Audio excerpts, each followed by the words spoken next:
Welcome to the Financial Advisor Success Podcast, where you go behind the scenes with financial planner, speaker, and consultant Michael Kitces to hear stories of how leading financial advisors navigated the inevitable challenges that arise on the path to success, and get insight from leading industry consultants about how to break through to the next level in your advisory business. And now here's your host, Michael Kitces. Welcome, everyone. Welcome to the 483rd episode of the Financial Advisor Success Podcast. My guest on today's podcast is Erin Botsford. Erin is the founder of the Advisor Authority, a coaching platform that trains advisors on attracting more and wealthier clients while also scaling their businesses by building a successful team around them. What's unique about Erin, though, is how, over the course of her career as an advisory firm owner herself, she developed what she calls the approach talk method to closing affluent clients in the first meeting by focusing on risk management exposures that create urgency to act. In this episode, we talk in depth about how Erin's approach talk method centers largely on making prospects aware of up to 26 risk management exposures, including potential estate planning and insurance items, they face that can create a strong incentive to act, though it often only takes reviewing 2 or 3 of them to get prospects to want to become clients. Why Erin thinks it's important to meet with both members of a prospect couple and to recognize that different factors that might spur each of them to want to take action. And how Erin, before entering the room for a prospect meeting, showed them a founder's video that introduced her and her story to the prospects efficiently, removing the temptation for her to talk extensively about herself during the meeting itself. We also talk about how Erin used a fee structure that includes both a flat planning fee to orchestrate implementation of the risk management plan and an AUM fee on the client's assets to compensate for the advisor's work managing their portfolio and the risk exposures they take in doing so. How Erin finds that advisors often need to quote a higher planning fee than they might expect when meeting with a high net worth prospect, as doing so will help the prospect associate the advisor with the attorneys and other highly paid professionals they already work with. And how Erin found that while some prospects might have initially resisted moving all of their investable assets to her firm from their current advisor, they typically eventually would once they understood that she was raising planning issues that their current advisor never addressed and would therefore likely provide a deeper level of service in the process. And be certain to listen to the end, where Erin shares why it's important for founders to be able to eventually remove themselves from every client case in their firm, both to better scale and to ultimately increase the value of their business, why Erin encourages founders to think about what they want their last day in the business to look like, and then work backwards to inform how to structure their firm today, and how working as an advisor coach has ultimately allowed Erin to give back to the profession and expand her own philanthropic goals. And so, with that introduction, I hope you enjoy this episode of the Financial Advisor Success Podcast with Erin Botsford. Welcome, Erin Botsford, to the Financial Advisor Success Podcast. Well, thank you for having me. I'm excited to have you join us, or I should really say have you join us again. You actually with us about 6 years ago, having talked about sort of growth journey of building what at the time was a nearly $1 billion advisory firm. You had since retired, made some transitions into consulting back to the advisor community, and now I'm kind of excited that you're back, and we get to talk more about growing the business and I guess really like lessons learned from your building over the years that we can bring back to the advisor community. And to me, the part that really sticks out is like the challenges that we go through when we want to attract and actually get kind of higher dollar, higher net worth clients to agree to work with us than wherever we started originally in the business, right? I think the industry label we have for this now is like moving up market. And we find from our productivity research on the Kitces platform that is actually one of the biggest predictors of high productivity advisors. Most of us try to get more productive by working faster and more efficiently with the clients we've got, who at the end of the day just are still only willing to pay us so much for the value of our time in the first place. And in the end, if you do $250 an hour work faster and better with technology, it's still $250 an hour work. And most of us don't get paid on an hourly basis, but if you take your AUM fees and divide by how many hours you spend servicing clients, you're still going to get to a number of how your clients value an hour of your time. And it turns out one of the biggest lifts of productivity is work with clients who value your time more, which usually means clients who are more affluent, greater complexity, and have the financial capability to pay you $500 an hour for your time instead of $250 an hour of your time, which doesn't necessarily mean working with the ultra high net worth, like decamillionaires and up, for most advisors, it simply means going from working with $300,000 clients to $500,000 clients to $1 million clients to $2 million clients. And that can be world changing in the revenue economics for a business. With the caveat that working with millionaires and getting them comfortable enough to entrust you with their life savings is different, is more challenging, and is the point where I see a lot of advisors struggle to get those clients to actually say yes. So I would say, just I'm excited to get to dive in today about what it takes to evolve your practice from working with, let's call it the mass affluent, to actually working with $1 million+ clients. And when it comes to like a sales process and approach talk with prospects, like how do you actually get to the point of having them say yes to work with you? That's a really good question, and I feel like I'm an expert in this area because I started, long time ago, and I perfected the art. And the nice thing is now I've trained over 2,000 advisors, and they're able to do exactly what I was doing. So Michael, the good news is it is a formula, and when you use the formula, it's kind of like baking a cake.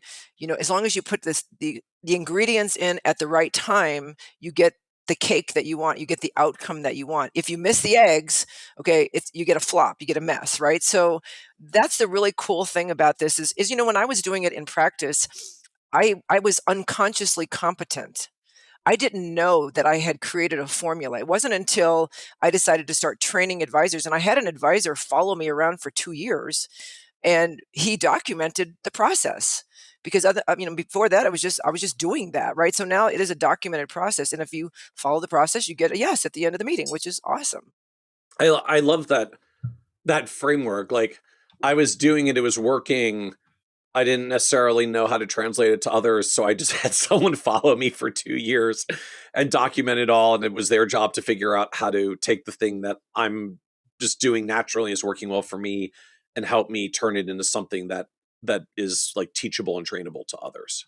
Yeah, it really is a recipe. And so I think, if you want me to start, I think the one thing that advisors kind of um, either don't know, don't learn, is there's so much psychology in the sales process. And I think, there's a lot of training on behavioral psychology, behavioral finance, et cetera, but it really is real. And that's where I always start because, and a lot of people, they come to me and they say, "Hey, Erin, can you help me find those 10, 20, $30 million prospects?" And I'm like, "Of course I can." But I'll always say to them, what if I put you in a room?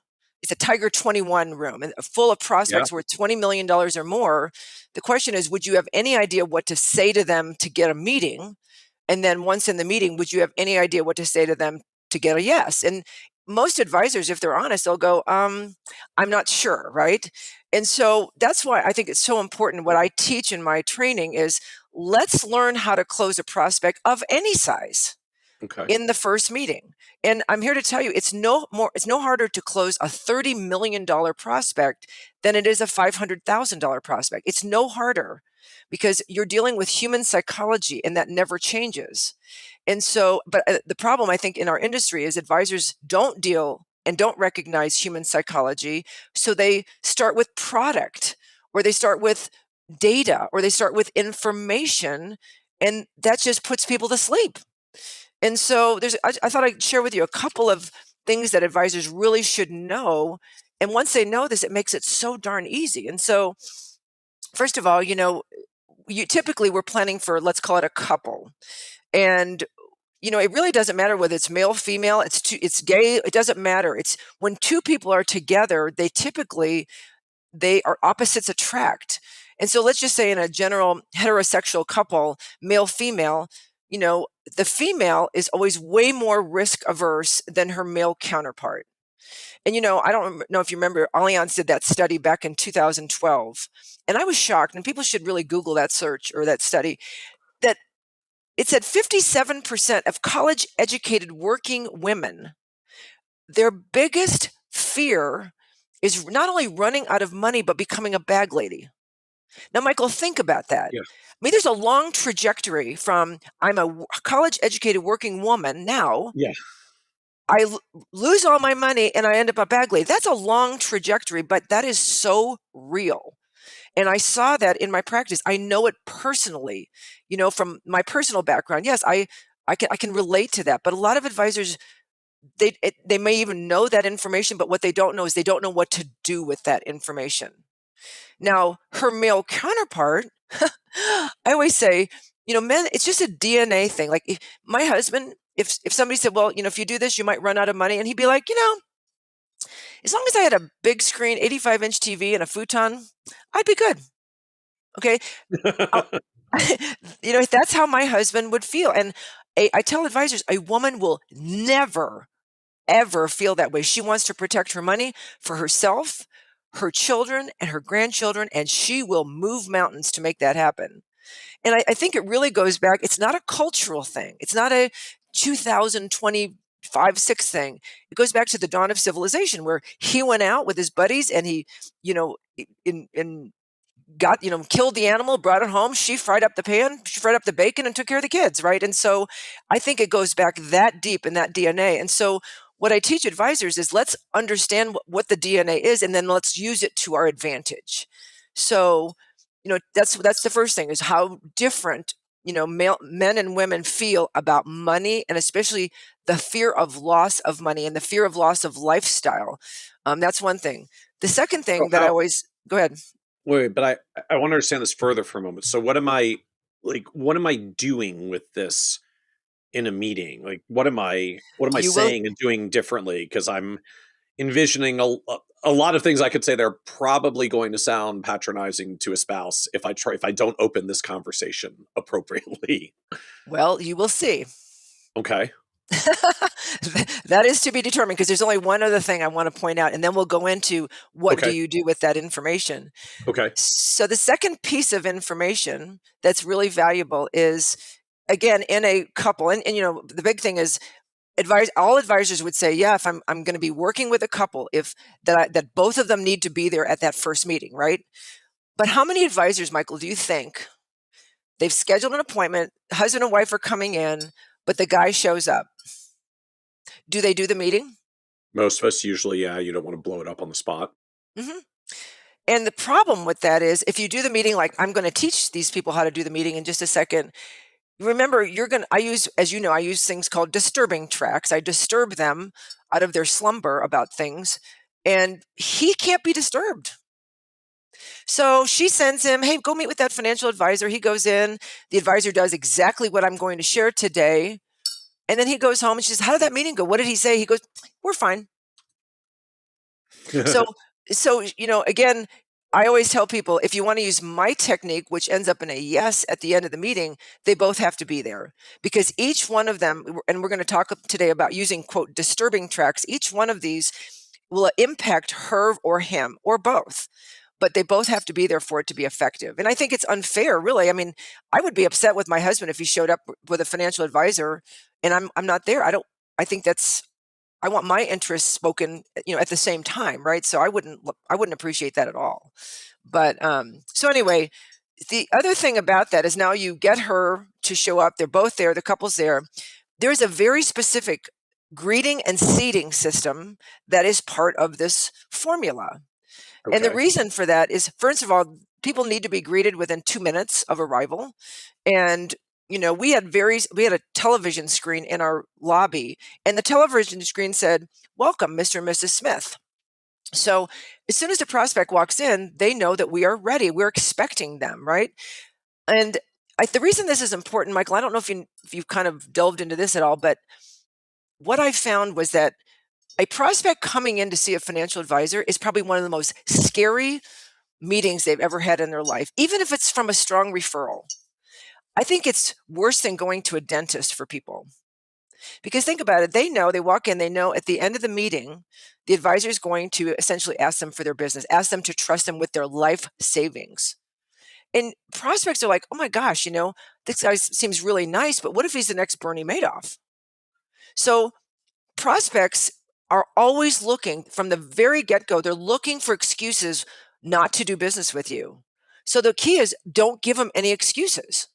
So that's why when they walk in the door and, there's a television screen that says, welcome, Mr. and Mrs. Smith. And they're like, okay, they're prepared. They're ready. They got their act together, right? Within a couple of minutes, somebody comes out and they greet them.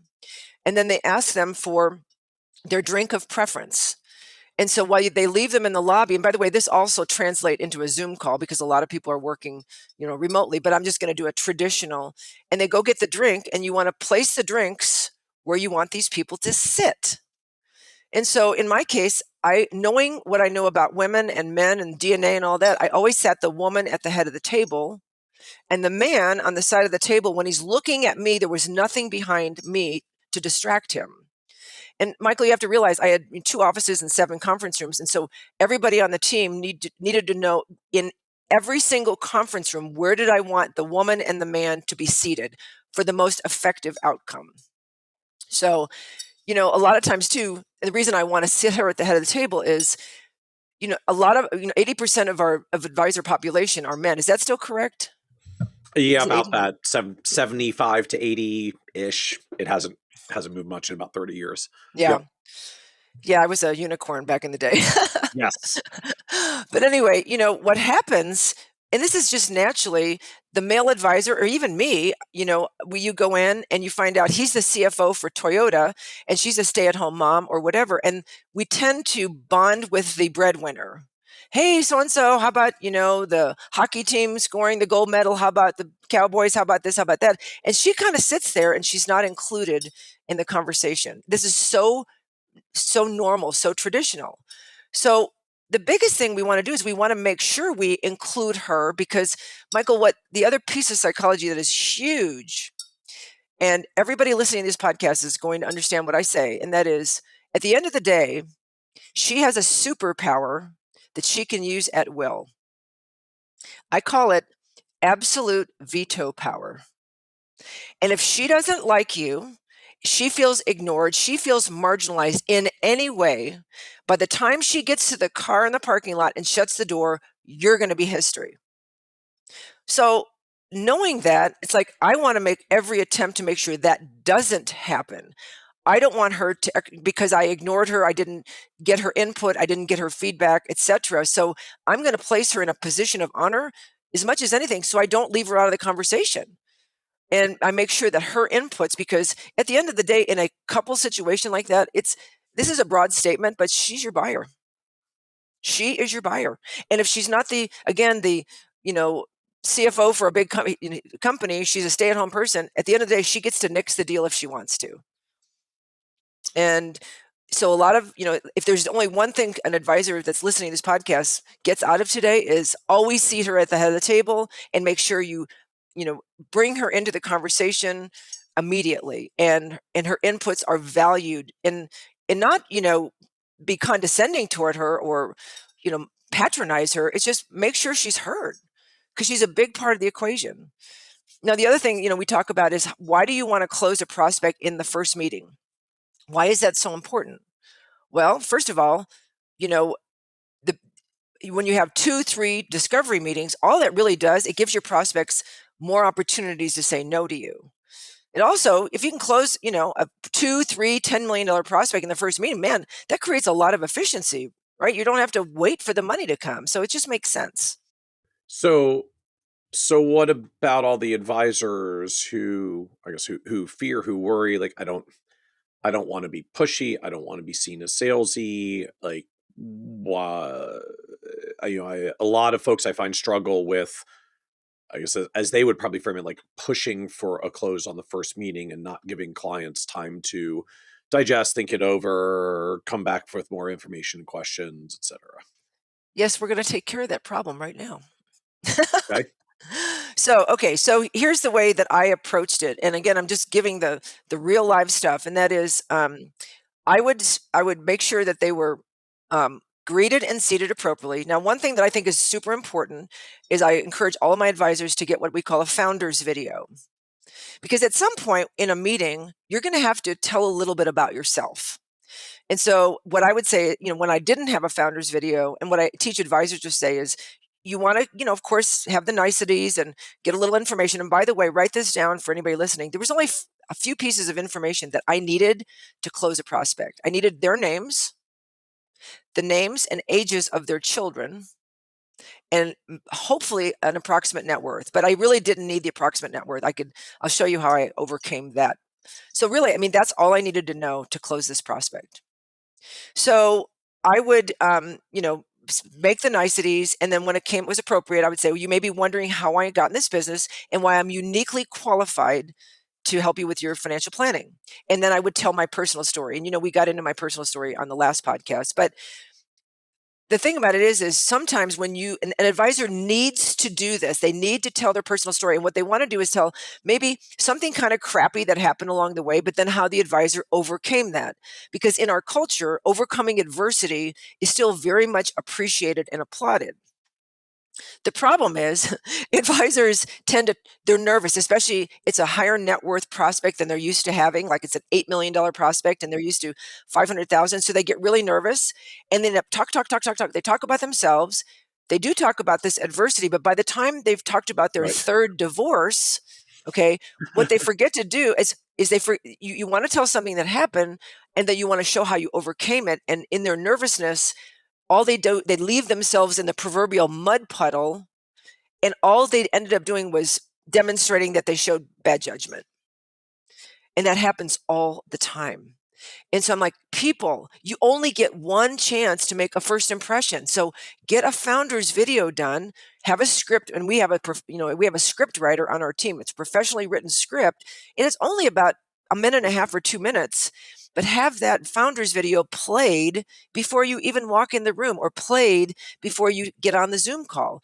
Because where do I put this or distribute this or share this? Like, it's going to be played. We had in our conference rooms, we had a TV, so it would be streamed on the TV, or it could be on a Zoom call. Your assistant opens up the Zoom call. Hey, Michael will be here in just a second. In the meantime, I'd like to show you this 2-minute video. Right? That's how you do it.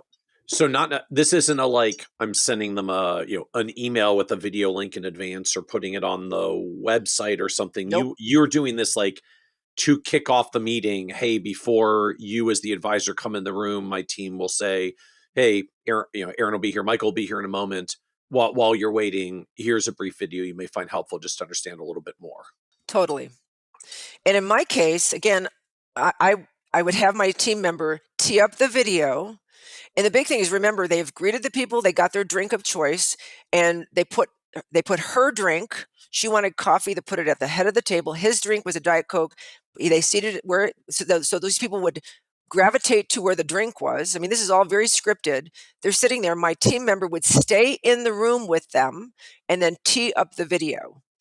And so when the video was done, I might be standing outside the door listening. I could hear the end of the video, and then I'd walk in. Dun, ta-da, here I am. Right? So again, that got it out of the way. Telling my story, because it's important, because at the end of this meeting, I'm going to be asking them a lot of personal questions about themselves. It's kind of like, how dare I ask them about themselves if I haven't revealed anything about me? Right? So, but the point of doing it in recorded video is if I make it as a recording that I've scripted and delivered well, I can't go off the rails and accidentally talk for 17 minutes about my entire life history. Like, is that the point? 100%. I'm guardrailing myself to tell the right amount and not too much because I'm taking it out of my own hands. 100%. Okay. Yeah, I mean, and the funny thing is we have advisors, like they'll write their own script and they'll send it to us, and I'm like, oh my gosh, this is terrible, right? We've got to narrow it down, because you want to have one challenge you overcame, but you don't want to tell your entire life story and accidentally forget how you overcame it. It's just it can be a disaster otherwise. So it doesn't cost very much to have a video done. Trust me, and it's worth it, because every step counts, and you don't want to. That's not the place where you want to screw it up. Where they're sitting looking at like, this guy's a moron. You don't want that. So, okay. So now you've told the story has been told.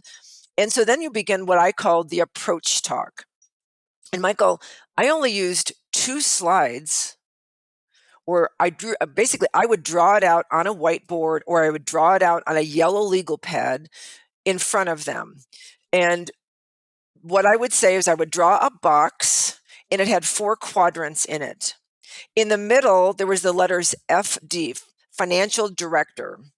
On the top of the box, if anybody wants to write it out just for their own fun, the top was investments and retirement planning. On the right-hand side of the box was RM for risk management. On the bottom of the box was estate planning. And on the other side of the box, the right-hand side was, or I guess it'd be the left-hand side, was family office services. So Okay. that's the box that I would draw out. And I'd say, Mr. and Mrs. Smith, thank you for coming here. And I would say, in our practice, and I know a lot of you, you've probably met with other advisors, and most advisors start up here, and I would point to the top in the area of investments and retirement planning. I said, in our practice, we always start over here in this quadrant we call risk management. You may be asking why. Well, it's my belief that whether you have $1 million or $10 million or anywhere in between, if an event happened, and let me assure you, those events happen in a split second of time that would cause you to lose all your money, I don't really care how well your money's being managed. It's just that much more for you to lose. Now, I want to pause here for just a second, Michael. I want to point out something that I did. In this case, I said whether you have $1 million or $10 million or anywhere in between, I'm making the assumption, I either know or I'm making the assumption that these people have $1 million. And what I've done is I've said, whether you have $1 million or $10 million or anywhere in between, it gives the illusion that not only am I very comfortable working with somebody with $1 million, what they have, I'm actually comfortable working with people who have 10 times the amount of money that they have. So do you see the psychology of how that sets the stage? And so that range gets re-anchored to whatever you know of their financial worth. That's why you said earlier, like That's correct. I need their names, their kids, and their approximate net worth, because I'm going to re-anchor that to wherever they are. Correct. So if I know they have 2 million, my number is whether you have 2 million or 20 million. What's really fun is when you have a guy that comes in, he just sold his business for 10 million and he thinks he's all that. He's kind of got his arms folded and he's kind of like, well, I'll listen, but I don't really want to be here. And you go, well, whether you have 10 million or 100 million or anywhere in between, it is amazing when you watch his reaction. He's like, oh, okay. Now I haven't said I work with $100 million people, but just by positioning it that way, he kind of like unfolds his arms, kind of leans forward, like, well, maybe she's credible. Maybe I should listen to her. It's just such an amazing, just these little nuances that drive the outcome. So again, I said, you may be wondering, and anyway, I said, we operate in the area of risk management, whether you have 1 million, 10 million event happen. And so I'll say, then my next chart, so that's all I've said at this point. We start in the area of risk management, and I'll have another drawing. And if people want to draw it out, I draw a circle, very simple, with an L in it. And on the side of the circle, I have all these arrows kind of pointing into the circle. And I'll look at them. I'll say, Mr. and Mrs. Prospect, here's your life, that circle with the L.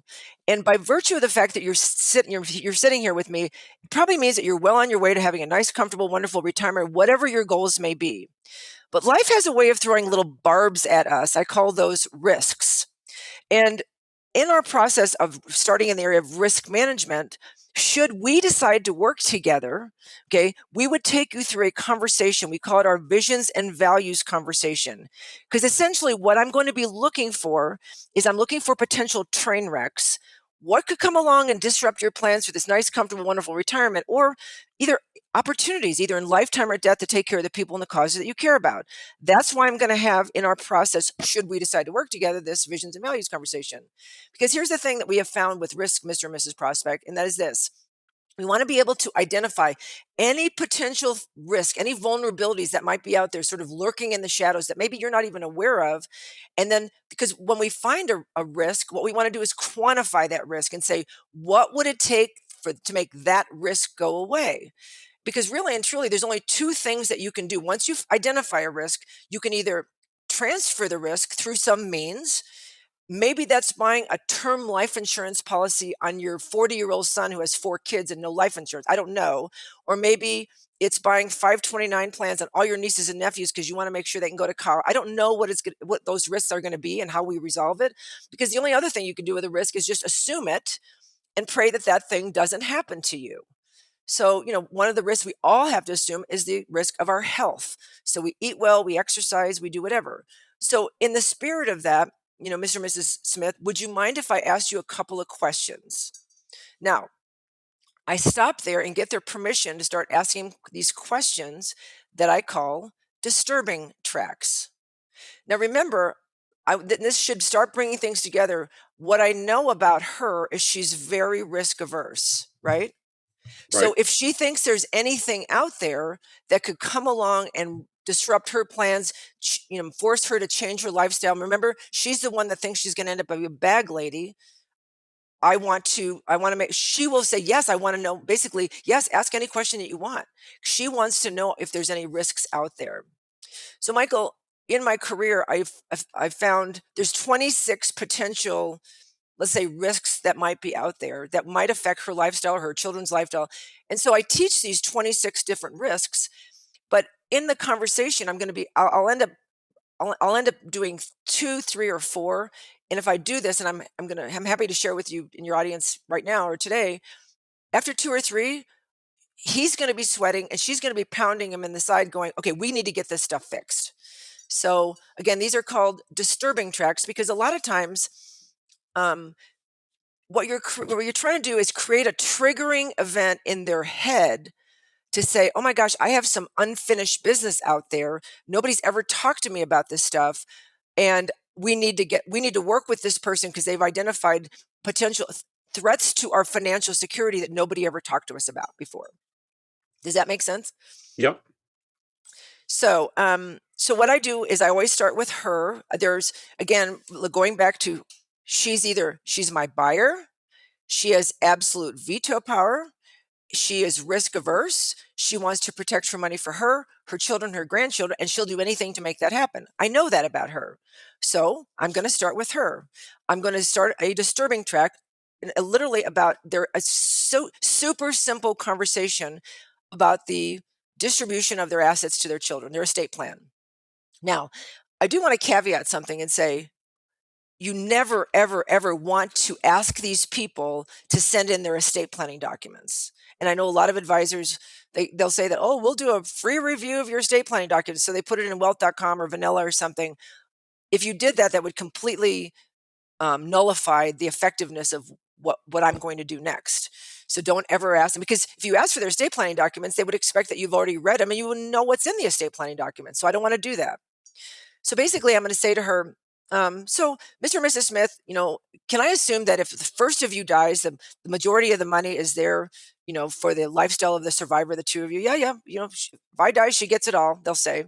So let me ask you a question. So when the money then goes to your children, how does it go to them? Does it go to them outright, like they get it all at once at the second death, or does it go to them in some kind of or graduated distribution, like they get some at 30, some at 35, some at 40? How is the money distributed? And then I just wait. It's kind of like, I always think it's like, those TV shows. It's like, da na na na na na. I wait for them to answer, right? And they'll look at each other, and they typically don't know. They don't remember. Their estate planning documents are 14 years old. Right. But they have to guess. And you notice, Michael, what I gave them was, is it A or is it B? So they have to answer me outright or graduated. Those were the two choices.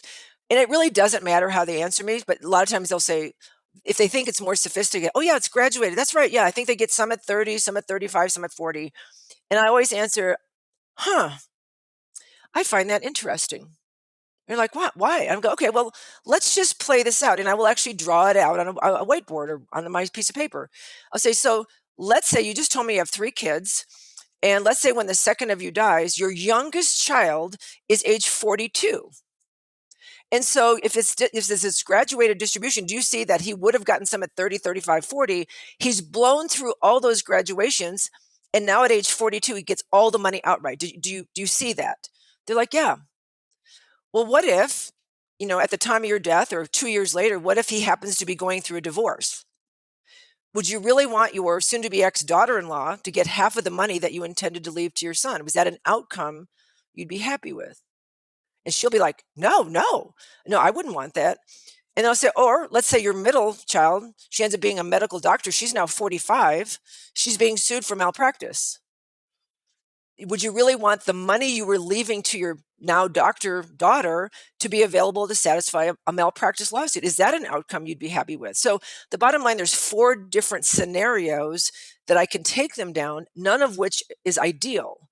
And I was just saying, they're like, well, no, we don't want that. I'm like, not to worry. If we work together, we can get that fixed.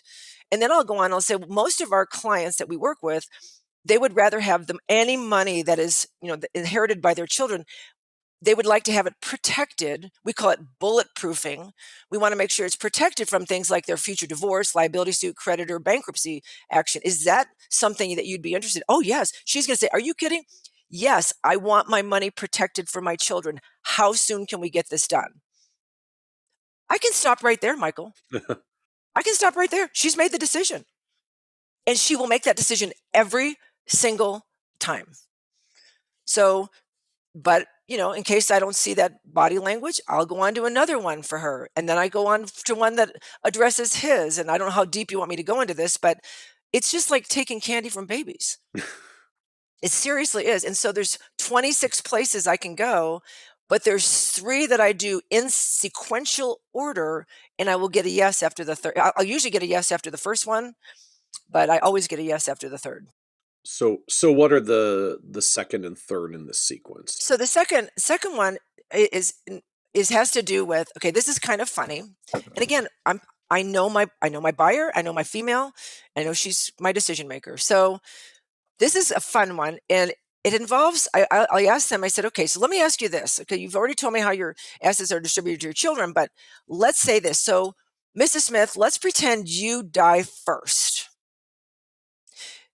Is there a provision in your current estate planning documents that if your husband gets remarried, that he has to sign a valid prenuptial agreement with his next spouse, or he loses access to your half of the money?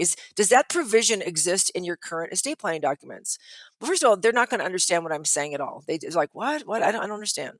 So I'm like, okay, let me just give an example. Let's say I die first, and my husband, Bob, let's say he's now 86 years old, and he starts dating a 20-year-old Dallas Cowboy cheerleader.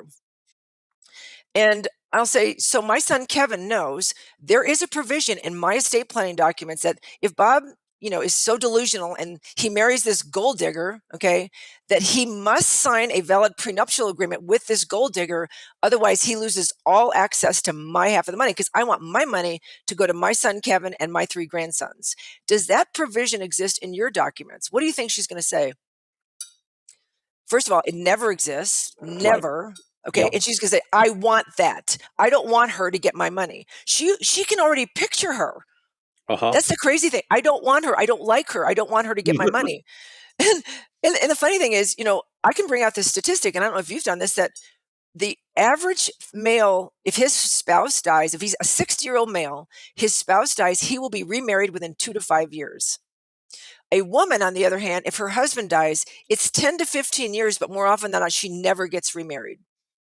So again, we can go more into the details of all this. The nice thing is I was given the language about this from a California attorney, and we give this language that would be put into the documents to our advisors, and they go to the attorney and say, will you put this in? The attorney's like, yeah, sure, I'll put it in.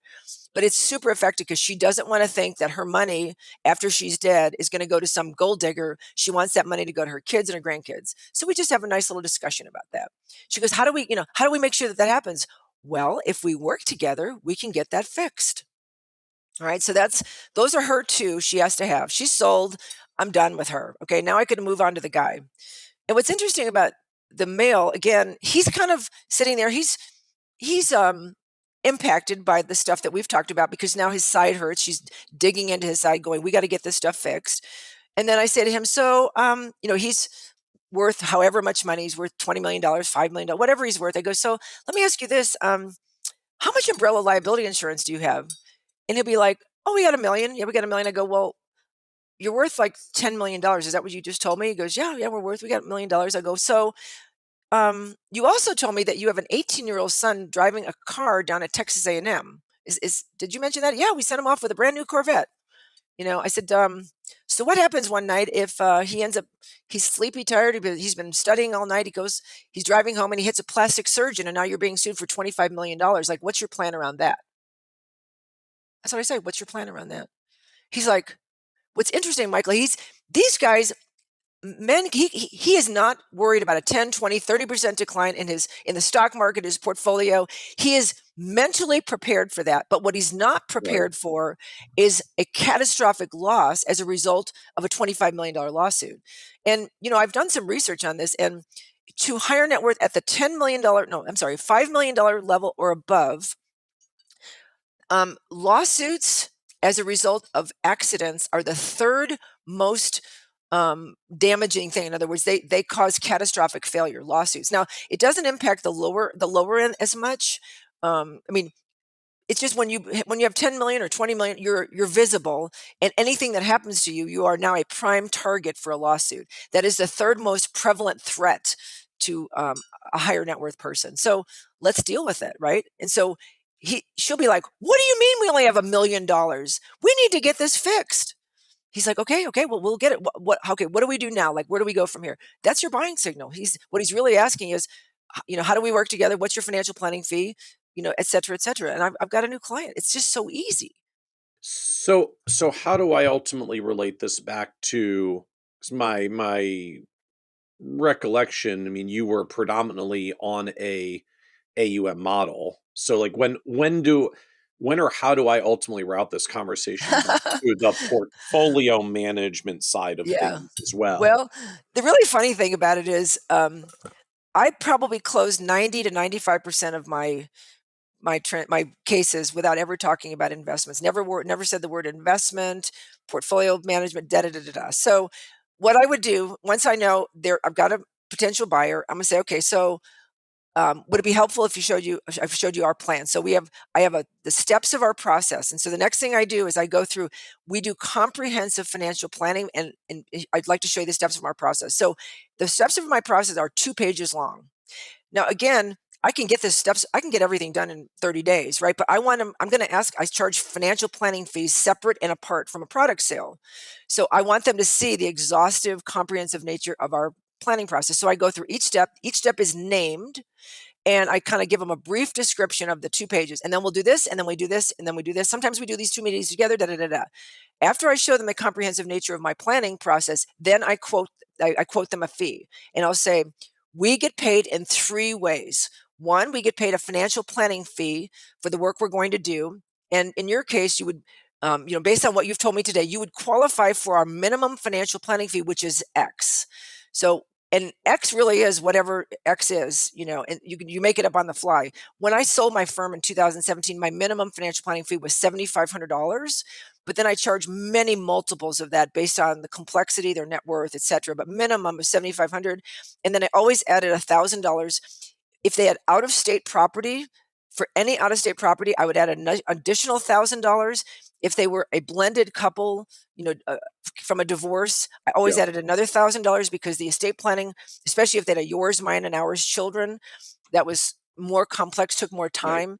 The second way I get paid is through assets under management and potentially product revenue. And again, way back in the day, we did things like REITs, we got commissionable products, whatever, but we did mostly. And so, as we manage your money, and if they'd never even asked about it, we would expect you to place that money with us. We're not interested in training or helping our competitors. The third way we get paid is through personal introductions. No money exchanges hands there, but it's the most important part of our compensation. If you're exceedingly happy with the process that we're going to take you through, we would expect you to introduce us to other people just like you who could benefit from this process. Do you understand the 3 ways I get paid? So they have to understand I get paid a fee, I get paid revenue from assets that I manage, and I get paid in personal introductions on a favorable basis. Do you understand the 3 ways I get paid? And we don't go any further until they acknowledge the 3 ways we get paid. So that's it. And then no objections crop up? Yes, sometimes. Okay. Pushback? Yeah, let's talk about some of these objections. So, well, I have all my money managed, and this can be an objection that comes up early. So let's just say I've got a husband and wife there. I met her at a networking event. I got her to come in and bring her husband. He doesn't want to be there because he plays golf with his Merrill Lynch broker every Wednesday. Okay. And he's got his arms folded. He doesn't want to listen. And he'll say, well, yeah, I'm here to listen, but I've got an advisor. I don't really need you to manage my money. So here's what I'll say. And only in this instance will I say this. Here's the deal, Mr. and Mrs. Smith. In order to do business with my firm, it's not necessary that we manage all of your money. It is necessary that we know where all the money is and how it's being managed. And he goes, oh, okay. So now that gives him permission to listen to what I have to say, because what he's worried about is having that awkward conversation with his advisor at the golf course. Now, Right. here's the thing. So in practice, I say that, and I only say it in that situation where I can read the room. At the end of the day, I'm going to get every dime of that money. Because remember, he has given me this objection early in the conversation, right? Or early in the meeting. Now, I've just disturbed the heck out of him. And by the way, I can keep going and going and going. Like I find out that they have a lake house in their personal names. And I'll say, because that's another disturbing track. Okay, so did you realize, and they brag about it. Yeah, we got a cigar boat. We got this lake house in our personal name, and it's paid for. And I'm like, so did you realize that if you have a boating accident, somebody gets hurt on your property, not only can you be sued for the value of that beautiful lake house, but because it's in your personal name, now you've opened up, you can be sued for every other asset in your personal name. Were you aware of that? No. And a lot of times they'll go, how come our current advisor never told us that? So I'm overcoming this objection for him early in the meeting. Like, I don't want to be here. By the time I'm down with 2, 3, 4, 5 disturbing tracks, he's like, my advisor never mentioned this to me. Like, what is he advising me on? Like, he's left me completely vulnerable to all these things that could happen. How come he's never talked to us about that? So I'm going to end up with all the money. I can tell you that right now. So, and again, it's a different way to get there, but and then in my process, at least they're going to pay me. I get to look over the entire portfolio. I get to pick it apart, right? As part of my planning process. And when I go in, I'm going to say, this is what you're doing right now with your money, but this is not at all what I would do. I would do X or I would do Y, right? So I get the opportunity to see the entire portfolio and then disturb when I get there. Does that make sense? It does. It does. So does that mean, like, so I guess I'm trying to piece together, do prospects have to make a decision and a commitment about whether they're proceeding with assets under management, moving assets, or sort of like up front in this initial meeting and closing process? Or is it enough for you to start with a financial planning fee and a planning engagement, because the planning engagement will take you deep enough to earn the rest of the business later anyways? Both. Okay, so I know, and I would say, let's say 70% of the time, I went straight to the planning process knowing the money's going to come. I've got their buy-in. They're questioning their current advisor because he left them vulnerable. I mean, I don't have to even go to now let's say I've got a guy, he's an engineer, and he goes, well, so tell me about your investment philosophy. So I can go right into my investment philosophy. I mean, I wrote a book about it. I'll give him my book. I do lifestyle driven investing, and here's how we think about money. So I can go into that. And I did it, let's call it 30% of the time, maybe, but it's just interesting. Let me give you a little a visual.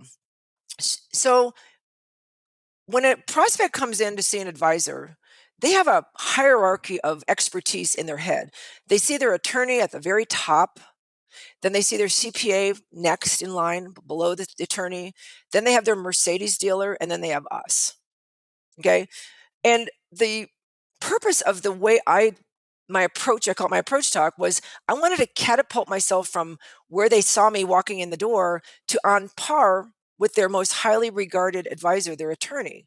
So I'm talking about estate planning. I'm talking about risk management, like, the titling of their account or their lake house. I'm talking about stuff like that up there. So I can put any advisor, I can catapult them right up there to top. And a lot of times they'll say, how come my attorney drafted these documents that didn't include this? How come my attorney never talked to me about this? My answer always was, I don't know. But if we can, if we work together, we can get that fixed. Now, here's the problem, because I don't know how many of your advisors actually charge a financial planning fee that's separate and apart from an AUM fee. But once you're way up there on top, with their highest value advisor, and they say, okay, how do we work together? If they say, what's the next step? How do we work together? If you say, oh yeah, I do all this work for free, what you've done is now catapult yourself way back down to where you started off in their heads. I'm going to give you an example of this. So an advisor that came through my program, it was about 2 years ago, and he's been in business 15 years, and his average client had $2 to $3 million with him. But he decided to join my program, and 5 weeks into it, he had the opportunity to get in front of a $40 million business owner. And he told me, he goes, Erin, he goes, before I started your program, I wouldn't have any idea what to say to a $40 million prospect of any kind. And he said, so I stayed home all weekend. I binge watched what we call the secret sauce. He goes, I wanted to be I wanted to know those disturbing tracks. I wanted to be uber prepared. I listened to it over and over and over. He gets there on Monday and he goes through exactly what I just went through with your audience. At the end, the guy goes, oh my gosh, Justin, what's it going to take to fix these problems? What he was saying is, what's your financial planning fee? And Justin tells me, he goes, Erin, I could hear your voice running through my head and saying, when you get in that situation with a $40 million prospect, you have to say the biggest number that can come out of your mouth. So he goes, so I go, my annual financial planning fee will be $44,500. And the guy goes, done. Now, Justin said he was shaking in his boots when he said it. The guy goes, done. That one client has referred, Justin's business just changed overnight. His minimum case size now is $10 million. And his minimum financial planning fee is $10,500 per year. Because here's the deal. If Justin would have said, oh, Mr. Prospect, I do all this planning for free, that would have been the catapult down to boom, all the way to the bottom. Right. Because this he's used to paying his attorney hundreds of thousands of dollars, his CPA, thousands of dollars. I was going to say, the one thing I never, ever, ever, ever, ever hear from a really good attorney is, oh, I'll just do a couple hours of work for you for free. Right? Very, very seriously, like that you never hear that, right? Nope. The good attorneys, like the number's the number and it's a big number. And if you don't want it, that's cool because there's plenty of other people who appreciate their expertise and are willing to pay them that number. Yeah, the other thing too is I tell people, let's say Justin had said, my fee is $7,500. That's just not, it's not relevant to his net worth. He can't comprehend that. And if you say something like that, what's going to happen is when he actually does the work and presents the plan, now this guy's going to go, well, let me check with my CPA or let me check with my attorney. So when you don't charge upfront and they don't see you as equal to these other people, so you get relegated to this less than class.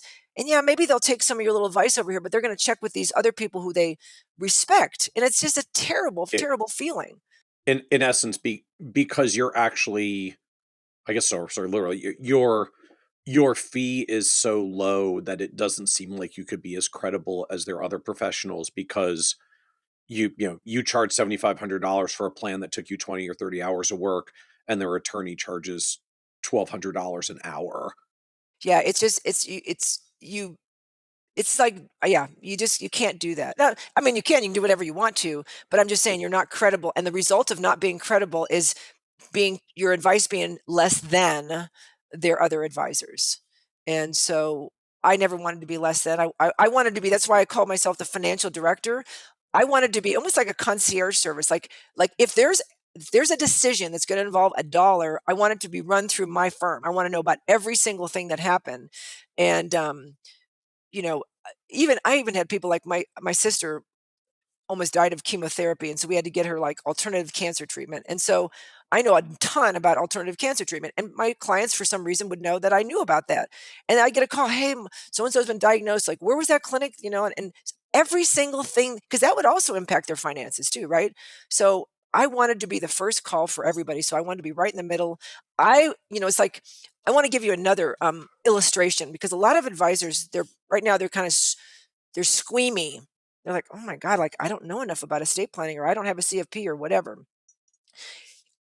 I had advisors early in my, going through my program that had that sort of objection, like I wouldn't know how to fix those problems. I don't know anything. I don't know enough about it. So here's what I tell people. So right now, you and I were talking earlier, I'm in my home in Park City, Utah, but I split my time between here and Dallas. And when I'm not here in Park City, I have a property manager. His name is Harry, and he comes every week, every Friday, and he goes into my house and he looks around, he flushes all the toilets. He looks under the sink. He looks for leaks. He goes around the perimeter of my home. And about 2 years ago, Harry called me up and goes, Erin, I'm in Dallas. He goes, we got a couple problems at your house. I'm like, what, Harry, what? He goes, well, one of your downstairs toilets got a little small leak. He said, if we don't get that fixed, you could have a flood in your basement. I'm like, oh my gosh, Harry, how quickly can we get this done? Because I really had two neighbors that had floods in Yeah. their basement. It was a $500,000 Oh, process, so this was very top of mind for Oh you. yeah. And This then is and an then he goes, exposed risk. this is what I'm talking about, vulnerabilities, right? Yeah. And he said, he goes, you've got some heat tape on the top of your roof that's not working. If we have another big snowstorm like we did the year before, my gosh, your roof could collapse. I'm like, oh my gosh, Harry, you know, thank you. Let's get that fixed. Now, I tell advisors, think of yourself like a property manager, like Harry. Now, do you think for a moment, Michael, that Harry went in, got on his hands and knees and fixed my toilet? No, he hired a guy, an expert called a plumber, that came in and fixed my toilet. Neither did Harry. He didn't get on a ladder and fix my heat tape on my roof. He hired a what is an electrician that specializes in heat tape that got up on my roof and fixed that. So Harry brought in outside experts to fix the problems that he found in my home. And that's what I teach advisors to do. You don't have to be an expert in anything, estate planning, tax planning, title insurance company, whatever, but you do need to be able to identify a weakness, identify a problem that may exist, okay, and then be prepared to bring in the experts to fix those problems. In fact, I'm not an attorney. I'm not allowed to give legal advice, but I am allowed to hire an attorney and say, I think there's a problem here. Should we get this fixed, or let's get this fixed? And they're like, yeah, we need to get this fixed. And of course they love the work, right? So that's to alleviate any concern for an advisor that you have to know anything.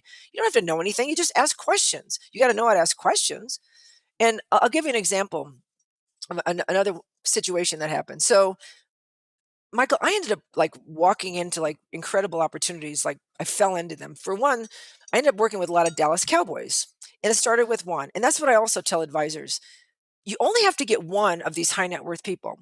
One. But you have to be prepared for that one, because then birds of a feather flock together. I live in a very wealthy neighborhood here in Park City, and I mean, I got a billionaire next door to me, right? He flies in private jets. Birds of a feather, they go on vacation together, they drink fine wine together, they go to dinner, and they refer people. But you have to be prepared for the one. So about 5 years now, about 10 years before I sold my firm, I did a seminar, and there was a woman there. She was the bookkeeper for, I'll say, the most famous Dallas Cowboy out there. I signed an NDA, so I can't say the name, but everybody would know his name. So after this seminar she attended, she invited me to lunch.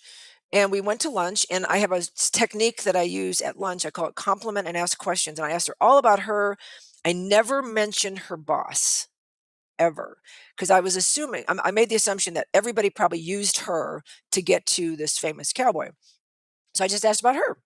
And where does she like to vacation? What does she do for fun? Da da da da da da. And at the end of the meeting, and there's a gift that you can give people. This is a prospecting tip: is when you take somebody to lunch, talk about them, ask them all kinds of questions about themselves. If they ask anything about you, say, answer the question quickly, and then take it back to them. And at the end, she goes, "Oh my gosh," she said, "Erin, this has been the most amazing conversation." Of course it is, because we talked all about you, right? She goes, "I really think," and this is not their name, "I think Joe and Pat could use your advice, could use your help." She goes, "I'd like to set up a meeting with this very famous Dallas Cowboy." And I'm like, "Okay, yeah, set up the meeting." And um, I knew this person. I knew he was just completely covered with advisors. He had unbelievable business interests. Da da da da. I'm like, "Oh my gosh!" And I told my husband, I'm like, so the meeting's set up for next week, and I told my husband, "I'm going to get to meet with so and so." And my husband was like, "Oh my God, that's cool." I said, "Honey, he's covered up with advisors, and I figured it's going to be cool. I'll probably go into his office, and 15 minutes later, I'll be back in my car." So I want to point something out, Michael. At the time I did this, I was a very, very experienced advisor. I had people worth $100 million, but just his celebrity, I was really nervous, right? But I knew my stuff. I knew my approach talk. I knew my disturbing track. I walk in there, and 2.5 hours later, I walked out with a new client. And what was interesting was, even I wasn't prepared when he goes, "Oh my gosh, Erin." Again, I just cast doubt in what might be in their estate planning documents or might not. This happened to be a second marriage for the both of them. And what happens if one of you dies? We just went through scenarios. And at the end, he said, "Oh my gosh, what's it going to take to fix these problems?" What he was asking me, what's the financial planning fee? And in the moment, I wasn't prepared. I wasn't ready for it, because walking in, I didn't think I'd he'd ask that question. And so I looked on the wall and there was his jersey, and I just added 3 zeros to the number. And I said, my annual financial planning fee is going to be whatever, $47,000 a year. And he's like, okay, done. And so now we're talking. He's asking me about my husband and my son. Da da da da. And he looks up and he goes, he sees his jersey. He goes, oh, I get it. He knew what I did. I'm like, well, whatever, And he became a wonderful client. He referred lots of cowboys to me. And again, like, all I did was use the exact words that I teach advisors. And even in the midst of, he had tons of advisors, tons of attorneys working, tons of, he became like my great client. So anyway, because I was now at this point, then I'm directing these people, and it was really fun. So I guess my takeaway from all this in sort of processing through is that as the clients get more affluent, the conversation shifts from, I mean, the simplest sense, I guess, from how do we grow the wealth, right? How do we grow the dollars and invest them in all the things that we do that are growthy? And you're fundamentally shifting into, you've got wealth now, we're much more in preservation, survival mode. So the conversation shifts to, how do we preserve it? How do we protect it? What are the risks that can come at the dollars and deplete the dollars, not in an investment way, but in a catastrophic way? And we're focusing there. Well, it's not just higher net worth people. Everybody's, here's the thing. They view us financial advisors. They think they're going to walk in and they're going to talk about investments, right? Everybody, that's what you think Right. What I want to do is I want to differentiate myself from everybody out there. I want to flip the switch. I don't want to sound just like this guy or this guy, this guy. And by the way, I ended up, I ended up working with some very large corporate executives, and I was always in a competitive situation. They were always interviewing 3 people. I'm like, that's fine. Let me go last. I want to just go last. I knew exactly what my competitors were going to do. They're going to pull out their pitch deck and their calendar chart and talk about their firm's philosophy, et cetera, et cetera, et cetera. And so they come in and they're kind of exhausted and they're like, okay, we got to go through yet another one. And I approach it completely different. I won the business every single time. And because here's another thing, because I know that your advisors listening are probably having this hard time putting together, but how do I get to the money? Like, how do I translate this and get the AUM dollars? And I failed to answer that question. So I'll answer it this way. When you flip the switch and you have these conversations they're not expecting, and you disturb them that there may be things awry in their life. And you know what? The $1 million guy is just as worried about his money as the $10 million guy. Nobody wants to think, something could come along and, he's worked his entire life and this is what he's put away, and something could come along and take that away from him. Nobody wants that feeling. Nobody. Okay. So, but what ends up happening is when you lead them through this conversation, it's like you've changed the entire environment. The atmosphere has shifted. And they, for whatever reason, now again, remember, I've put myself up on par with their most trusted advisor, and they make this mental leap. Oh my God, if she could point this stuff out, she must be really good at managing money. I swear to God, that's the impression that they're left with. It's this mental leap that they make, because all these other people have missed this stuff. Nobody's brought this to attention, and I must be super good at managing money. That I don't know any other way to say it. They do make that mental leap. And I guess the other takeaway I draw from this is not to underestimate how much the way we price ourselves becomes a credibility marker of how good or credible we are, must be, how capable we must be compared to other advisors they might be talking to. That this shows up, like price shows up here, because there's right always or an wrong, I'm getting association. I'm getting compared to others. Yeah, I mean, think about it. Especially as you move up market, like higher net worth people don't shop for the cheapest cardiologist. A woman having a facelift doesn't shop the cheapest surgeon, right? I mean, people in our culture, we associate value and price, right? And so, and as you move up market, I mean, I've got friends in my neighborhood, they buy like $10,000 purses, and they associate the value of that purse, or whatever the perceived value, with the cost of it. And So that's the same thing in our business. So as the advisor, how do I get comfortable with this when these are different numbers than what I'm used to charging than what I charge other clients? I mean, I know a lot of advisors really struggle with like, but it's not going to take me that much more time. It's not going to take me that much more time than some of my other clients that I've already got.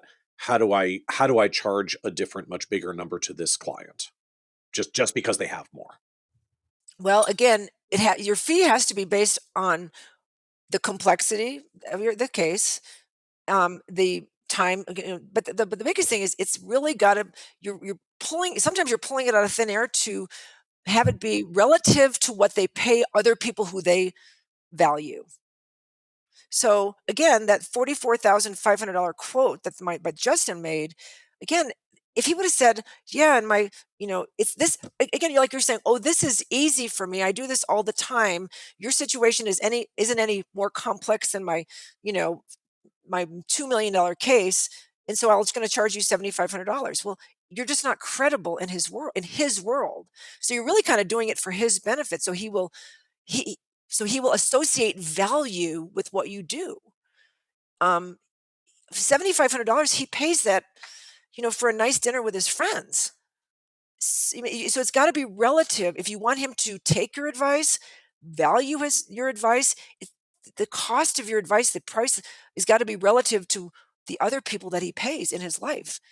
Now, again, most advisors on this call listening, they might not be working with $40 million people. So they're working with, and I I mean, try to teach advisors. Pardon me? I think about just going from $500,000 clients to $1 million clients to $2 million clients. I mean, Yeah, that's world that's changing for most practices. yeah, and that's what I teach. The goal when somebody comes through my program is in the next 12 months to double the average client size. So if you're working with $500,000, by the end of the year, I want it to be your minimum account size is $1 million. If it's $1 million, your minimum is 2 million. And that is, like you said, it's unbelievable what that will do for your practice. So let's give an example. So a $2 million person, your fee on $1 million, I tell everybody can charge $2,500. Come on. I mean, it's really just almost, that's ridiculous not to charge something. And people say, well, I'm getting paid my assets under management. Can we talk about that for just a second, Michael? Like, why Sure. would I charge this fee? So So you're the way saying a $2,500 planning fee on top of an on asset top of, management yeah. client. Okay. Because how I see things. So if you raise your two hands and you look at them, again, there's two sides to a balance sheet. There's the investment side and there's the risk side. Okay. And on the investment side, the 1% or whatever you charge, that's paying you adequately for your expertise in that area, for choosing the investments, but also it's compensating you for the risk you as the advisor take in advising on that money. Because let me tell you something, if you have $1 million and the market goes down 50% and now your people have $500,000, you're probably going to get sued. So the 1% fee you get on that side is adequate compensation for the risk you personally are taking by managing money. There is a risk to that as a business owner. So 1% is adequate compensation. On the other side, dealing with the risk side of the balance sheet, you know what? Again, there's no money for me to be made over here. I'm not going to place Right. the umbrella liability insurance that they need, but I'm going to bring in Joe insurance agent to do that. I'm not going they have a they have a property in Colorado that needs to be titled. I'm going to bring in a title insurance company from Denver to retitle that property. I got to get paid for that. There's work to be done on that side of the balance sheet. Okay, so that's how I see it. And so So the the planning fee is to orchestrate implementation of the risk correct, management, and the correct, advisory fee is to manage the asset side of the balance correct, sheet. correct. I like that. That's a neat framing. I like that framing. Yeah, that's what we do. So now Erin, let me then take a step back and just understand. So what do you what do you do at this point? What is your business today? I mean, when you joined us 6 years ago, you were with the advisory firm. You were actually talking about the transition and sale process of exiting $1 billion firm. That was episode 168. So for any folks that want to go back and listen, kitsis.com/168, and you can hear sort of Erin's full advisor story. But Erin, help us understand, like, what is your business? What do you do now? What do Yeah. you do today? Well, so what happened, Michael, was that when I started getting to the Barron's Top 100 level, and as a female, I started getting asked to give industry speeches, and and they were at the time I think they were paying $10,000 for a speech or whatever, and I used to think it was never $10,000 for a speech. It was a day to travel someplace, a Yep. day to do the speech, a day to come fly home, and I was like, no, I don't think so. I could call a client and make $10,000. I don't need to get on a plane to do it. Well, in just all transparency, my husband and I at the time, since 2009, we've been supporting an orphanage in Africa with 500 children. And I remember waking up in the middle of the night because somebody asked me to give 6 speeches and, like in a row or something. And so I woke up in the middle of the night and I thought, I said to my husband, what if every time I got on a plane, we gave 50% of that money to this orphanage that we support? And he's like, oh my God, that's a great idea. So suddenly I had purpose to get on a plane. So my first Get on a speech plane to speak. to speak, yeah. Okay. And so my first speech, I woke up in the middle of the night and I said, I put up a slide and I said, come spend the day with me and my team. And I was going to charge $3,000. I literally made this up on the fly. And I gave this speech and I had 18 advisors sign up to come spend the day with me and my team. I was like, oh my gosh, we have 18 people coming. I didn't have a program. I had nothing. But from then on, so the 18 came, and after that, about every 2 months, we had between 50 and 20 advisors come spend the day with us. And so, literally, all I did, Michael, was I just kind of paraded my team through. This is what I do for the firm. This is what I do for the firm. And then I gave each of the advisors, I gave them 2 hours of time afterwards with any member of my staff, but they had to submit their questions in advance. Well, after doing this for 2 years, I realized they all had the same questions. And it was like, "Oh Right. my gosh, does every advisor is this like the rite of passage that you all have to make the same mistakes?" So at the time, I was actually taking an online course about crypto, believe it or not, way back in the day.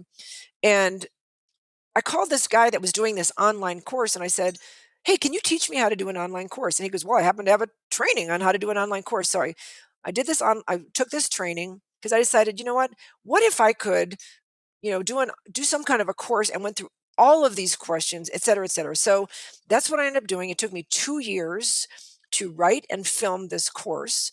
And then in 2019, I went live with it. And the truth of the matter, Michael, was that it's one thing to create this product, this course. It's another entire thing to market it because think about it, for Yep. 31 years, I had my head down in my first business. I didn't have access to an advisor database. I didn't know the head of any broker dealer. I mean, I didn't. So anyway, we went live in 2019, and we had 40 or 50 guys. I said, I want you to go through this program in an accelerated way. Tell me if I have anything. And the feedback was just astounding. And so since 2019, we've been training financial advisors in everything from how do you have to think about this business? The big thing I try and train, I start off with, okay, guys, the number one question you have to ask yourself is, what do you want to have happen on the last day? And, on the last day you're in business, I want you to really picture it. You walk into your office, you turn on the lights, you make the coffee. Then what happens? Do you want to get a big check like I got? Do you want to leave your firm to your son, your daughter? Like what happens? And then once you think about what do you want to have happen on that last day, now you have to back into, okay, what does your business need to look like in order for that to happen? And you probably know the story that the day that I sold my firm, the firm that bought my firm, they bought another woman's practice, and I'm told she had about the same amount of assets under management as me. But she had two big things going against her. One, she'd had a massive stroke, and Oh, two, so she had to sell. But the second thing was all of her clients were used to and dependent on her for all their reviews. She was the person. She was the guy. She was it. She ended up getting 25 cents on the dollar compared to me. Same amount of money because the buyer had to price in all those clients going away. So, I teach advisors, like, begin with the end in mind. What do you want to have happen? Okay, now let's construct things. So we know what we want to have happen. So the first thing that we have to do, and so my system has 4 different courses in it, and then we have a 5th course. We actually train the assistants or the team members of our advisors. So once an advisor has gone through the program, then they can purchase the team member training that aligns with everything they've learned. So, you know, so what are the main 4 the main 4 is courses or this mindset, programs? is what do we want to have happen? We got to get real clarity on that. Second one is we used to have prospecting second. Like we thought that made sense, how to find these people. But now we have this secret sauce, which is how to close a prospect of any size in the first meeting. And again, going back to the question is like, yeah, can you help me find those $20 million prospects? Of course I can, but would you have any idea what to say to them? Right. So let's learn to close anything that we're in front of. And then the third course is prospect. Okay, let's go find them. And so it's a very robust course. And then again, my expectation is at the end of the course actually lasts 6 months. You can get it all done, and it's about 40 hours of learning, but we've spread it out over 6 months so that people never get lost. And then my expectation is you're going to double your average client size within 12 months. So 6 plus 6 within the first year. And then after that, once you've moved up market, you can close anything you're in front of. What happens is you create a new problem. You create a capacity problem. And so then my last course is called The Machine. It's how to build out your team, who to hire first, second, third, how to compensate them so they'll jump through fiery hoops for you, and eventually how to transition all of your clients from you to licensed people in your team. You want to have, in my case, I had 2 offices, 7 conference rooms filled with clients of my firm, and I wasn't in any one of them. And that is the absolute hardest place for these advisors to go. They're scared to death. But again, I think the credibility I have is I did it. I was just as scared as you. So let me tell you how I got through that, and got it done. So are these all like virtual self-directed, just I can go through on my own time? I can do it fast if I want to do it fast. I can take my time if I want to take my time. Yes. So you log on, you buy a login, you log on, you're given access to all of the material, but it's and you can actually, there's an app on your phone. And what I want advisors to do is I really don't want them sitting in front of a laptop learning this stuff. And I want them on the treadmill, at the gym, because if you're sitting in front of your laptop, there's a lot of distractions. You see emails popping up. I don't want that. I want you at the gym getting the gist of all this. Get off the treadmill and go implement something. So every Monday, I will send every advisor gets an email from me saying, this week, at a minimum, you should be studying X, module 7 of Secret Sauce. But you can move, I always tell them, because I mostly work with fast starters. These guys they want to grow, right? They're committed to growing. And it's like, get through the material as fast as you can. Go, go, go. Take a long walk every single night. Listen to the material, because then there's so much. Then they can narrow down, okay, I want to work on this first, and then I'll work on this, and then I'll work on that, right? So they get the material, and then, it is an online course, but the transcripts, you can print every transcript out. So I'm a visual learner. I like to print things and highlight and underline. Yeah. There's PowerPoints, there's every media, there's your voice. You can listen to the material, you can print, you can highlight, underline. And then I get on a live call. It's a group setting. And I have 2 different tracks. So the first track, when you're done with the course, if you have an option to continue on, and what that gives you is live access to me. So the first track is we call deep dive. We want to get really good at this approach talk and all the disturbing tracks. They want to learn, how do I fix this problem? They do want to know. So I'm going to show, okay, this is how you fix this problem. This is how you fix this problem. So that's the first track. It's called deep dive. Once they get through that, we have a second track they can go. It's elite advanced mastery. And that one, so I have 2 different calls a month. Like I have one this afternoon. My elite advanced mastery people are coming, and there's many, many hundreds of advisors that'll be on this call. And we go through a concept. Sometimes I'll bring in an outside speaker. I've got, speakers coming in, and they have businesses where they will find assistants, licensed people. So I bring resources to these people. And then in addition, this is really cool, Michael. About 4 years ago, there was 2 or 3 of my advisors who had gone through the program, and they started meeting on a Facebook group, like a group me or something like that. And they call themselves, I'm not even going to say the name, because lots of people end up asking to be a part of that group, and the only way you can get a part of that group is if you've gone through my program. They have like 500 people that are members of this group, and they meet every Friday at 10 o'clock.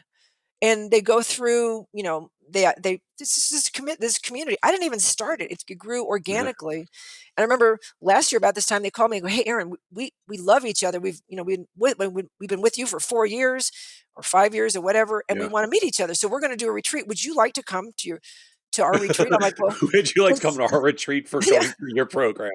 I'm like, well, considering my name is on your group, yeah. So it ended up, I said, why don't you host it in Park City? Let's do it here. And there was about 40 advisors that came, and I hosted them all for a catered dinner at my home. And then we did 3 days of, in the mornings, we met from 8 to 2 and, did really cool things. In the afternoon, I took them to the Olympic Park, or I took them on a hike, and it was amazing. Right. So what's really fun for me is these guys, I love them and they love me. And I've made, I've made huge difference in their life. And that is so meaningful for me because, I decided, my backstory, coming in a life of poverty and having nothing and starting with nothing, that I said, if I ever made it, I made a promise that I would give back to the industry that allowed me to become successful. And the really cool part about it, Michael, is that Bob and I, when we started this, we had 500 orphans. Now we have 5,500 orphans that we support.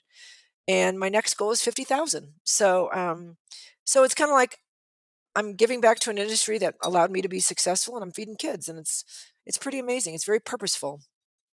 And in that context, just can I ask, like, what do you charge? Like, how does the Not pricing work enough. for these courses? Yeah. No, I'll tell you right now, we have 2 different programs that advisors can buy, and I Okay. made it purposefully inexpensive because you know what? I started with nothing. I would have given anything to have the training that I have, and I never wanted cost or price to be an indicator. So the first course they can go through is, we call it the accelerator, and simply it's 12 weeks, and it's the secret sauce. Okay, let's learn how to close a prospect any size in the first meeting immediately. 12 weeks, you're done. And what happens, what's really interesting is about the 5 week moment. Like I said, this Justin had a $40 million prospect. Another woman named Katrina had a $20 million. For some reason, this 5 week has this magical, they become this Man, prospect magnet. They have like this new aura because they know exactly what to say in any given situation. Bottom line is, I charge $3,000 for that 12 weeks. okay. Then they can upgrade if they want to buy the full package. It's a whopping $5,000, literally, for everything I know. And I know that's really inexpensive, but I never wanted a decision had to be made. I wanted everything to be, yes, I want this. I want to know, I want to do. And then of course I charge monthly once they've gone through either of the programs. If they want to continue to have access to me, they pay a whopping $100 a month. But I got a lot of people paying $100 a month. So Yeah. it works for me. And I never wanted, again, it's almost like my philanthropy, like, to an industry that helped me become successful. And I'm not going to charge zero because, again, people value what they pay for. But I also don't want it to be, and again, they're not getting me one-on-one. I do charge $1,000 an hour if somebody wants me to do some private training, private coaching, and I do that, but not a lot. So yeah, that's what I charge.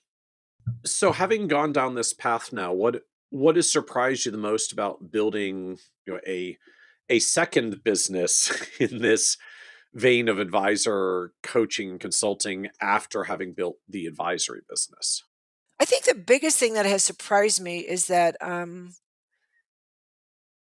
think that I'm kind of surprised that it feels like advisors, they get to a level of personal comfort, and they don't want to move beyond that. They think there's this extra cost in time, in terms of time or money. So that, let's say they're at $500,000 and they've got, they have a house, they have 2 cars, they put their kids through college. It surprised me that they don't want more. Like, they don't want to take it to a million, 2 million, 5 million, whatever. They don't. That has surprised me because I always felt like, and I will say this, I believe that if the only reason you do anything is about your own personal comfort, I don't believe that'll ever be a big enough driver to become a superstar, right? I think that you have to have something, you have to care about something other than yourself to do the work that's necessary to do it. So I always, in my mindset course, I really do try and say, okay, if you had $10 million in the bank today, what would you do with the money? Like, I do try and inspire them to greater things, like, for Bob and I, starting in year 2000, we made a commitment because I'm one of 6, he's one of 5. We're the only ones that made it financially. Since 2000, every 5 years, we've taken both of our families on a trip. Turns out we've taken them on a lot of cruises because that's just easy. You just get them on the boat and they're good. But we took 66 people in 2000. We took 77 people in 2005. I mean, we we care about our families. And so the money is a conduit, it's a resource for us to help the people and the causes that we care about. And so that's been the surprising thing is, and I try and inspire advisors, like, let's take a little bit of time and say, if you had surplus, I think about my orphans. I mean, there's 1.7 million orphans in the country of Zambia alone. There's a lot of people. I tell advisors, there's so many people out there that are rooting for your success. And think about our industry. What other industry can we be in where we have unlimited potential? Nobody's writing us a paycheck. So we are only limited by our imaginations. And I always think, I've traveled the world extensively, and 90% of the world's population lives in abject poverty. And they could use a little help. So find a cause, find something that you care about, and that will be the thing that will propel you to do to do what it takes to make more money, because the world revolves around money, and there's a lot of people who could use a little help. So that was the surprising thing, is that the other thing is, I'm a lifelong learner. I'm always learning. Last week I learned mahjong. I did over the weekend. I did a marathon. I probably played 16 hours of mahjong because I want to learn it. Because a lot of my friends are playing mahjong. But I was asking a friend of mine, "Hey, is she learning mahjong? She's a widow." She goes, "No." She says she never wants to learn another thing in her life. I'm like, "Oh my God, that's so sad." So I just encourage people, become lifelong learners. So what else then do you know that you know now that you wish you knew 7 or 8 years ago, like when you were starting down this path of how do I take my expertise and communicate it back to the advisor community? Of course, the technology piece kicked my hinder, because I didn't know it. But we were very lucky. I flew to Chicago, and I hired a woman there who had worked with Tony Robbins, and she really gave me the platform that I should use, and I hired a tech guy that would do that. So I feel like I did my research, and I looked for mentors, and I didn't want to reinvent the wheel. I didn't want to make a lot of mistakes, so I paid for advice. So I would say that to every advisor. I think, find a mentor and get training and get coaching or whatever it is. Quit reinventing the wheel. Like, spend the money so that you don't have to make all the mistakes. Yeah, it reminds me, like, that felt very Dan Sullivan, who not how approach. Sure. Like I need to make courses, so I found a mentor who made courses, and I need to find the systems, so I flew to Chicago and met the woman that did Tony Robbins thing, and like then I had to set Yep. up the platform, so I hired a tech guy to build the platform. Just I'm struck. It just seems to flow naturally for you, but Well, you I spent 15 years with Dan Sullivan, so it would flow naturally. yeah But uh the funny thing about it is, we are actually, my whole group, we're reading the book Who Not How for the second time, yeah. and next month one of my advisors is going to do like the book review, because it's such a great book. So as we wrap up, this is a podcast about success, and look, one of the themes that comes up is that word success means different things to different people. Sometimes it changes for us as we go through stages, seasons of life. And so you built one very successful business and sold and exited. You're now building another successful business. So the business parts seem to be in a really good place. How do you define success for yourself personally at this point? That's very easy for me. So my husband and I were actually just talking about this the other day, and that is, success to me is being able to provide for your own needs and having margin so you can help the people and the causes you care about. To me, that is absolute Oh, success. So that's that super easy for me to define. sounds like a very like intentionally crafted statements. Where did that come from? Well, in 2000, I wrote like, it's called my statement of purpose, and on the bottom I wrote that out. So that's super easy for me. My Wow. statement of purpose is how I live every single day. I read my statement of purpose every single day, and it's really cool. It reminds me, God's given me this day to do with whatever I want to, but at the end of the day, you know, that day will be gone forever. I never get to redo it. So make sure whatever you're doing is meaningful and purposeful, because you don't get that day back. So I try and live my life with a lot of purpose, and like I said, that's how I defined success years and years ago. Amen. Amen. I love it. Well, thank you so much, Erin, for rejoining us on the Financial Advisor Success Podcast. Well, it's been a joy being here, and I hope the advisors that are listening will gain, some benefit. And if nothing else, just be a lifelong learner. Find somebody Yes, who's done what you want to do, and just copy. It's be a learner. It's my I best love it. advice. I love it. Thank you. Want even more ideas, tools, and resources on how to break through to the next level of success as a financial advisor?